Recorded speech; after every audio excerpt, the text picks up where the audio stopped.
اللہ محمد، یہ رسول پاک کا نام بھی ساتھ ہی کندہ کروا دیا۔ جب انگوٹھی لے کے بارگاہ رسالت میں آیا تو اس پر لکھا ہوا تھا اللہ محمد اور صدیق۔ آپ نے پوچھا کہ ابوبکر میں نے تو تمہیں کہا تھا کہ اللہ کا نام لکھوا کے لاؤ، تم نے کیا لکھوایا؟ یا رسول اللہ میں نے یہ پسند نہیں کیا کہ اللہ کا نام ہو اور آپ کا نام نہ ہو، لہذا اللہ کے ساتھ آپ کا نام میں نے لکھوایا۔ فرمایا یہاں تو تیرا نام بھی لکھا ہوا ہے۔ یا رسول اللہ مجھے اس کا علم نہیں۔ فوراً جناب جبریل حاضر ہوئے، عرض کی یا رسول اللہ ابوبکر کو اللہ کے نام سے آپ کا نام جدا پسند نہیں، اور اللہ کو آپ کے نام سے صدیق جدا ہونا پسند نہیں۔ سبحان اللہ۔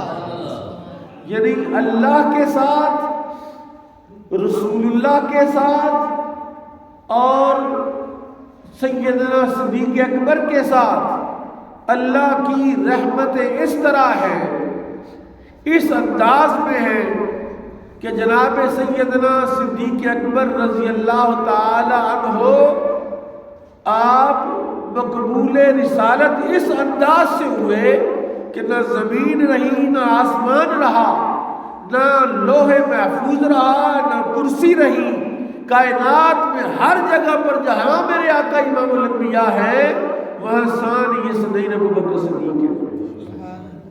اور جناب سیدنا صدیق اکبر رضی اللہ تعالیٰ کے بارے میں قرآن کیا کہتا ہے؟ قرآن کہتا ہے محمد رسول اللہ والذین معه اشداء علی الکفار رحماء بینہم تراہم رکعا سجدا یبتغون فضلا من اللہ ورضوانا سیماہم فی وجوہہم من اثر السجود ذالک مثلهم فی التوراۃ ومثلهم فی الانجیل، کہ یہ مثالیں اللہ نے تورات میں بھی لکھی ہیں اور یہ مثالیں اللہ نے انجیل میں بھی لکھی ہیں۔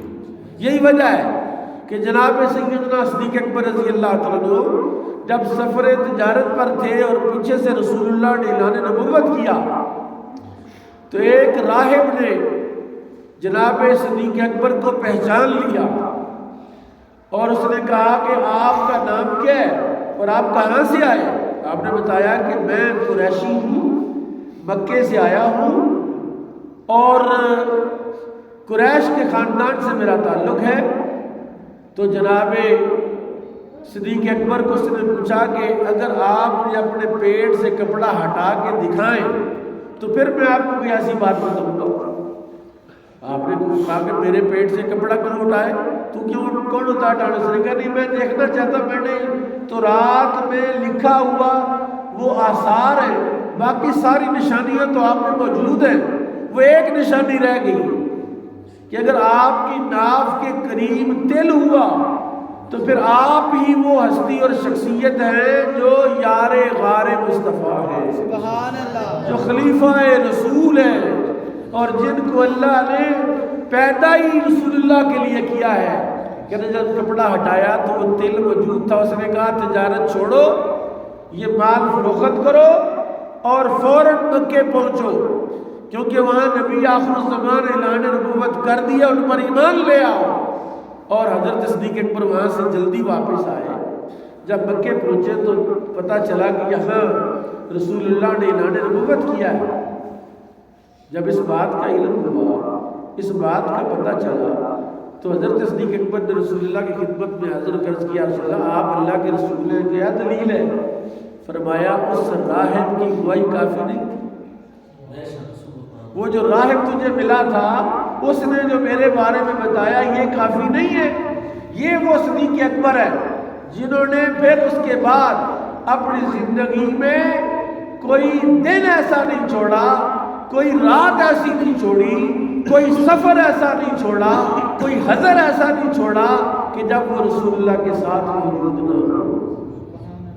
اور حضرت سیدنا ابراہیم خلیل اللہ علیہ السلام نے کہا ہے وَجْعَلْ لِسَانَ صِدْقٍ فِي الْآخِرِينَ، یا اللہ میرے اس دنیا سے جانے کے بعد میرے ذکر کو میرے بعد والوں میں جاری کرنا۔ وہ جو ذکر کا جاری ہونا ہے جناب سیدنا صدیق اکبر رضی اللہ تعالیٰ عنہ کے باپ میں کہ حضرت ابراہیم خلیل اللہ علیہ السلام تشریف لے گئے. اب کوئی بندہ نمازی ہو تو اس کی نماز میں ابراہیم کا ذکر ہو. ہر زبان پر ذکر ابراہیم موجود ہے. بالکل اسی طرح آپ کو پوری دنیا میں کوئی عبادت خانہ ایسا نہیں نظر آئے گا مسلمانوں کا جہاں صدیق اکبر کا نام موجود نہیں ہوگا, سبحان اللہ, جہاں فاروق اعظم کا نام موجود نہیں ہوگا. اور پھر میں جناب سیدنا صدیق اکبر رضی اللہ تعالیٰ کی اس قربانی کا تذکرہ ضرور کروں گا کہ جہاں نبی کریم صلی اللہ تعالیٰ علیہ وسلم نے تذکرہ کیا حضرت ابوبکر صدیق کا, فرمایا ما نفعنی مال احد قط ما نفعنی مال ابی بکر, کسی کے مال نے مجھے اتنا نفع نہیں دیا جتنا نفع مجھے ابوبکر کے مال نے دیا. یعنی وہ کون سا مال ہے جو ابوبکر صدیق نے 40,000 درہم جب اعلان نبوت ہوا مکے میں جناب صدیق اکبر رضی اللہ عنہ کا بینک بیلنس تھا 40,000 درہم. اور آپ مکے کے بڑے تاجر تھے, آپ مکے کے بڑے رئیس تھے, آپ مکے کے بڑے دانشور تھے, آپ مکے کے بڑے منصف تھے. یعنی جو بڑے بڑے فیصلے ہیں, قتل کے فیصلے, قصاص کے فیصلے جناب صدیق اکبر رضی اللہ تعالیٰ کرتے تھے. اور جب رسول اللہ کا ساتھ دیا تو وہ 40,000 درہم لا کے بارگاہ رسالت میں پیش کیے. کہیں بلال کو خریدا, کہیں کوئی دوسرا غلام خریدا, کہیں عامر بن فہیرہ کو خریدا. 7 غلام خریدے اور خرید کر بارگاہ رسالت میں گئے کہ یا رسول اللہ یہ میں نے غلام خریدے, میں اللہ کی رضا کے لیے ان کو آزاد کرتا. جب نبی پاک صلی اللہ علیہ وسلم نے بلال کے بارے میں یہ فرمایا کہ جو بلال کو خرید کے آزاد کر دے میں اسے جنت کی ضمانت دیتا ہوں. حضرت صدیق اکبر نے حضرت بلال کو کی قیمت پر خریدا اور جب خرید کے آزاد کیا تو میرے نبی نے فرمایا ابو بکر اس سودے میں مجھے بھی شامل کر لیتے, یہ جو تو نے خریدا تو تھوڑا سا حصہ میرا بھی اس میں ڈال لیتے. یا رسول اللہ کیوں؟ فرمایا یہ جو گارنٹی میں نے دی تھی جنت کی یہ میں نے اپنے پاس سے نہیں دی تھی, اللہ نے دی تھی. اللہ نے کہا تھا جو بلال کو جو آہد پکارتا ہے اور اس کو تپتی ہوئی ریت پر لٹایا جاتا ہے, آگ کے انگاروں پر لٹایا جاتا ہے اور اسے کہا جاتا ہے کہ یہ کلمہ چھوڑ دے اور اللہ کو اللہ وحدہ لا شریک کا نام لینا چھوڑ دے, تو وہ آہد کہتا ہے اور اس کی وجہ سے اس کو مارا جاتا ہے. حضرت سیدنا فاروق اعظم نے ایک دن حضرت بلال سے کہا بلال وہ بات تو سنو کہ جب تمہیں آگ کے گاروں پر لٹاتے تھے تو ذرا ہمیں اپنی قمیض اٹھا کے اپنی کمر دکھاؤ. کہتے حضرت بلال نے جب کمر سے کپڑا ہٹایا تو وہ جلنے کے نشان اور گوشت جل چکا تھا اور صرف ہڈی تھی, اس کے اوپر آپ کی چمڑی تھی جو دوبارہ آئی ہوئی تھی. حضرت فاروق اعظم دیکھ کے رونے لگے.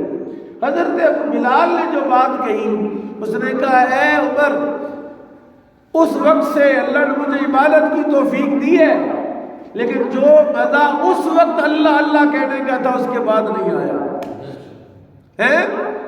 تو حضرت ابوبکر صدیق وہ ہے جنہوں نے رسول اللہ کی ناموس کے لیے اور آپ کے تحفظ کے لیے اپنے مار بھی کھائی. جب میرے آقا نے پہلا خطبہ دیا سین کعبہ میں تو لوگ جو ہے رسول اللہ پر حملہ کر دیا, حضور پر پل پڑے. وہ بندہ جس نے اس بات کا اعلان کیا کہ لوگوں کیا تم اس بندے کو اس لیے قتل کر دو گے, اس لیے مارو گے کہ وہ کہتا میرا نام اللہ ہے. وہ سورہ مومن میں جو حضرت موسیٰ کے قتل کی پلاننگ ہو رہی تھی فرعون کے دربار میں, وقال رجل من آل فرعون یکتم ایمانہ اتقتلون رجلا یقول ربی اللہ. اس نے فرعون کے دربار میں کھڑے ہو کر یہ بات کہی کہ کیا تم اس بندے کو اس لیے قتل کر دو گے کہ وہ کہتا میرا رب اللہ ہے, وہ کہتا میرا اس لیے قتل کر دو گے.